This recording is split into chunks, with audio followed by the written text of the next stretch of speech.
সেনাপতি হলো মুসলমান, আর উজিরটা হলো হিন্দু।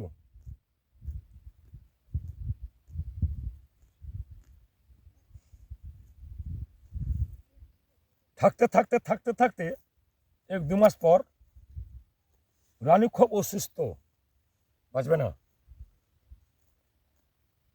রাজাকে ডাকলো, রাজা মশাই এখানে আসেন, আমি বোধহয় বাঁচবো না, আমি দুনিয়া ছাড়া হব, আমার এই পার্শ্বে বসো।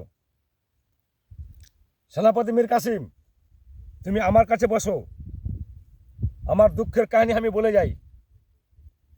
বাদশাহ ডাকলো মন্ত্রী জং বাহাদুরকে, আপনি আমার কাছে আসেন।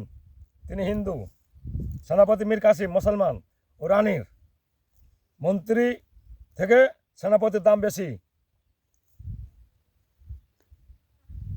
শোনো মীর কাসিম, আমি দুনিয়া ছাড়া হব, আমি বুঝতে পারছি।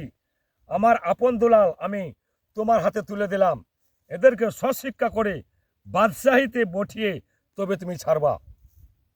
স্বশিক্ষা করে রাজ সিংহাসনে বসিয়ে তবে আমি, যতদিন আমার ছেলে থাকবে, যতদিন বেঁচে থাকবেন, ইয়ার পার্শ্বে সবসময় আপনি থাকবেন।